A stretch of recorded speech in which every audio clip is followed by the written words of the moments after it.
నక్సలైట్లకు సంబంధించినటువంటి దాంట్లో కీలకమైనటువంటి అంశం ఏంటయ్యా అంటే తాజాగా జరుగుతున్నటువంటిది ఫోక్సో కేసు ఏమైనా వస్తుందా నక్సల్స్ నేతల మీద చూడాలి. నిన్న లొంగిపోయినోళ్ళు కాదు, అరెస్ట్ అయినటువంటి వాళ్ళు 50 మంది. వాళ్ళు లొంగిపోవడానికి వస్తే అరెస్ట్ చూపెట్టారని వీళ్ళు, లేదు లేదు వాళ్ళని 3 నెలల నుంచి ట్రాప్ చేసి పట్టుకున్నామని వాళ్ళు చెప్పుకుంటున్నటువంటి సందర్భం. ఓవరాల్గా అయితే అరెస్టే జరిగింది.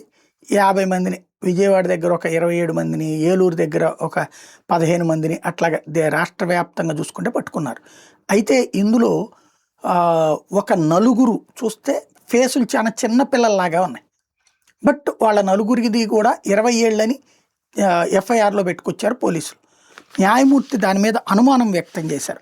కోర్టులో హాజరుపరిచిన నలుగురు మావోయిస్టుల వయసు మీద న్యాయాధికారి సందేహం వ్యక్తం చేసి వాళ్ళు చిన్న వయసు వాళ్ళ కనిపిస్తున్నారని అడిగితే వాళ్ళు లేదు లేదు మేము పెద్దవాళ్ళం 20 ఏళ్ళకి పైబడినే ఉందని చెప్పారు. అయితే వాళ్ళు కూడా జాబితాలో వయసు చెప్పినా కూడా వైద్య పరీక్షలు చేయించమని చెప్పి పోలీసుల్ని న్యాయమూర్తి ఆదేశించారు. వయసు ధృవీకరణ పత్రం అందజేయమని చెప్పేసి పోలీసులను అడిగారు. అప్పటిదాకా ఆ నలుగురి పోలీసుల ఆధీనంలో ఉంచుకున్నారు, మిగతా పెద్దవాళ్ళ జైల్లో ఉంచొద్దని చెప్పారు.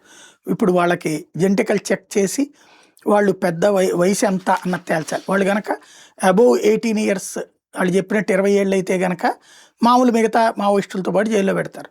లేదు అనుకుంటే వీళ్ళని తీసుకెళ్ళి ఏదైతే బోస్టన్ స్కూళ్ళ లాంటి వాటిలో పెట్టి 18 ఏళ్ళు వచ్చాక వదిలిపెట్టేస్తారు.